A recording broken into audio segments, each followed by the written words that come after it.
And you are truly loved with this group of people here at Holy Smoke. It goes both ways. But it really works well. And having been in the cigar business now for almost 4 years myself, I have found that I'm not sure at my age that my brain will capture a lot of this information. I'm serious. I'm serious as a heart attack. I find myself more and more going, I remember learning something about that cigar, but dang if I can remember what it was. Now, I do think I've gotten a little bit better at it because I have been absolutely immersed in it for the last year especially. But I'm still... I'm no Chris Whaley. Look, I got 25 years in the industry and still learning, so there's not a day that stops. Yeah. And so it's just a matter of immersion. But you got a little different side to it too, because this isn't your only job, right? Yeah. I mean, like, this is my only job. Like, if I fail at this, we're homeless. Yeah. Which we have been. That's cool. We'll go back to it. My son wants to live in a box with a yellow balloon. That way we'll know it's his. So I was like, all right, that's cool. So everybody has aspirations. Yeah. But I mean, you real estate guru, real estate genius, and so you know a ton about that. So to have to balance the two lives is kind of entertaining and fun watching. Well, it has been a challenge for me. Sure. Because I am still a full-time realtor and a part-time cigar guy, although I found myself here about 40 to 50 hours a week. Right. Much to my wife and my broker's chagrin. But it has worked out pretty well.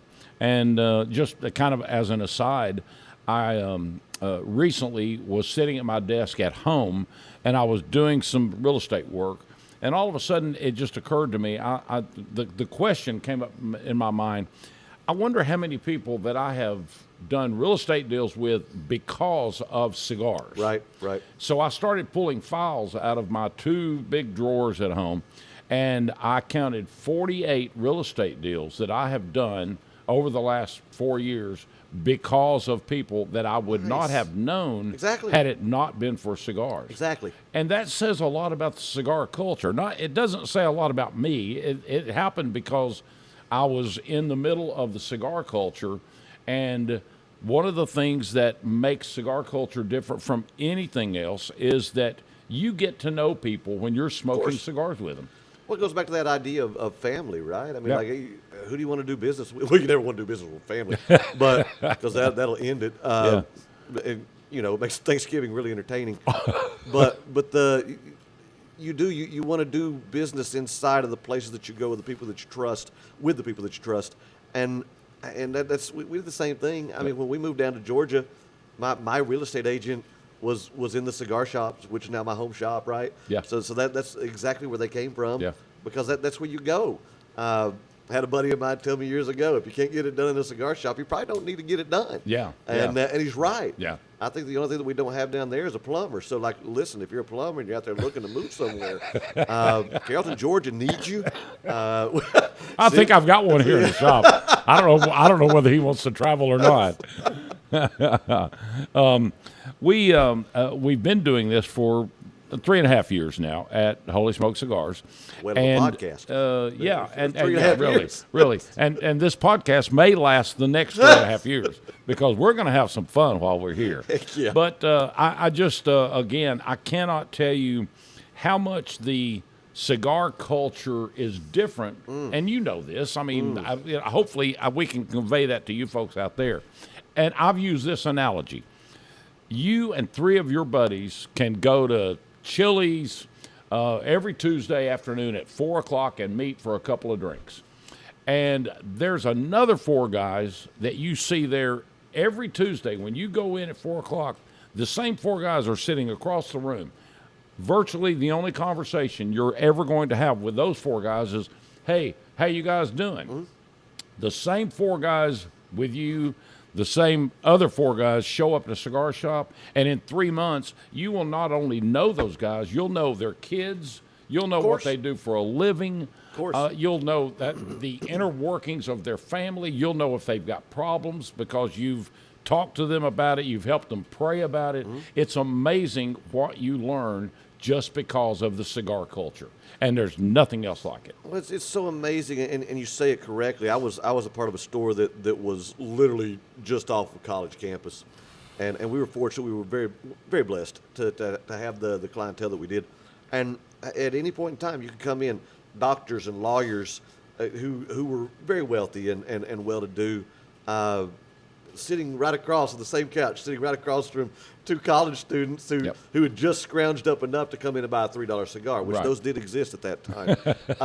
Gosh, I've been into this. Yeah, you have been in it a while. But I mean, they did, and so you got, and they had literally nothing in common. Nothing in common. Different walks of life, different backgrounds, different places, different ages, and 20 and 60, and here you sit watching them have conversation for 3 to 4 hours, going back and forth because of one thing that they had in common: cigar. Yeah.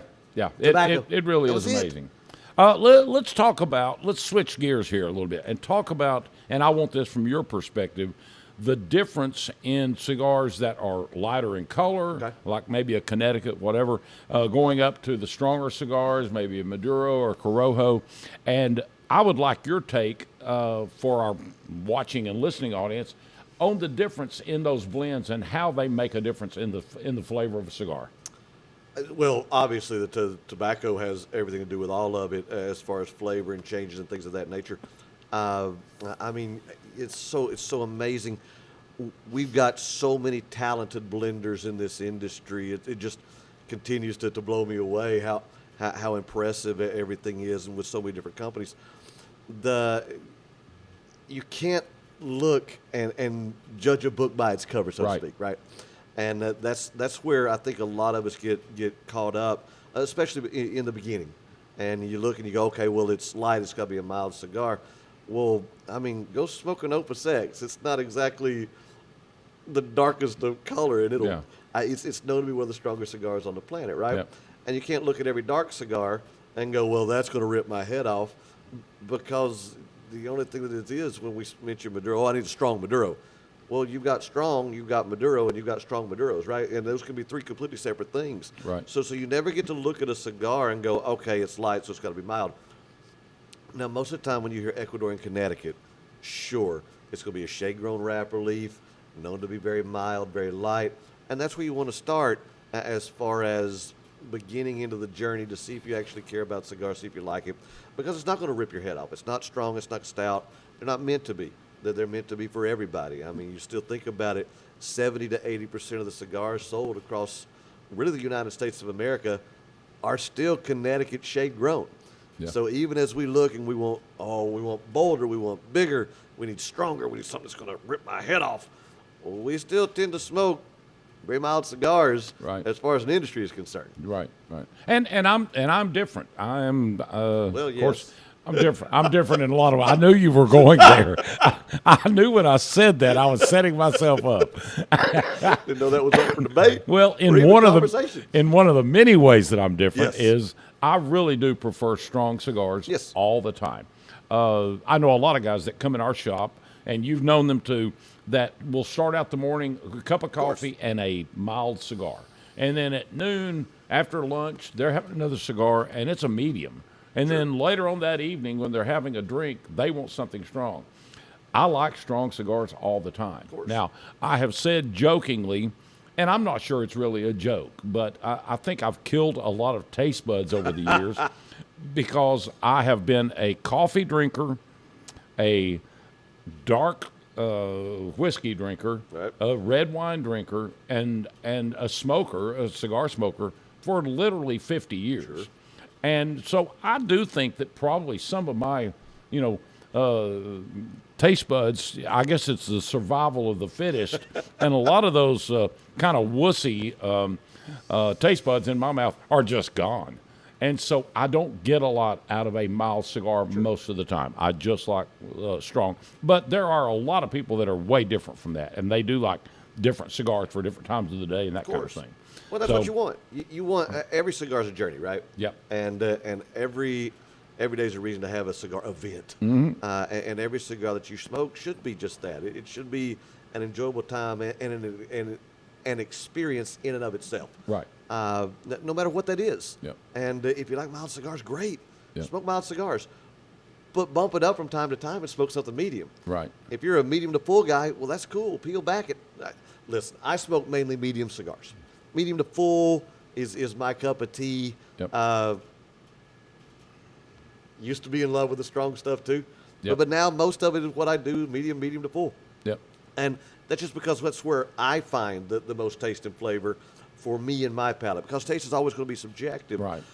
But having said that, 3 of my top 5 cigars of all time would be considered very mild cigars, Yeah. very mild smokes. Yeah. And you look at that and you go, huh? So there's something to be said about the flavor and the complexity that comes out of something that most of us would look at and go, oh, whatever. He's Right. smoking. I mean, okay. Yeah. Hey, stop. Yeah. It's not.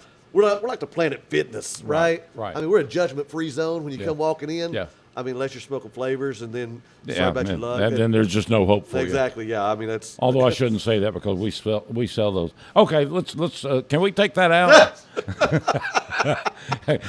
Bill, can you cut that? Because we do have a lot of people that come in and smoke flavored cigars. Something that has always just amazed me. I wonder how their husbands are. Yeah, really. That's The Drew Estate brand has so many flavored cigars, and if I'm not mistaken, I'm almost certain, at least from my observation, the biggest group of people who smoke Drew Estate cigars are bikers. They're the guys that are riding Harleys, and they're going to Sturgis every year, and they smoke the heck out of those flavored cigars. It's interesting, and obviously I deflect and make jokes, but they have a place in the industry, right? I mean, it's gotten a ton of people started, and a ton of people still smoking. You start looking at, and you bring up Drew Estate, which is a great portfolio to bring up, because they're the kings of the flavored cigars, right? And everybody looks at the Drew Estate portfolio and platform, and they go, oh, Liga Privada has to be their number one, Liga. Yeah. It's not. I mean, their number 1 selling cigar is the Cuba, right? Yeah. The Blondie comes in as a close second. And who do they sell the most to? Well, Hell's Angels. So listen, if you're out there and you heard my statement, obviously that was in jest. So I love you. I want you to smoke more Cuba. Seriously, all the time, because they are delicious.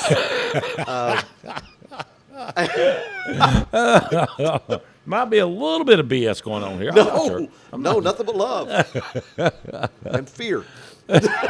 That's right. And by the way, since this is actually, we try to keep these podcasts family friendly. So Yes. I think he was actually referring to Hex Angels. So am I right?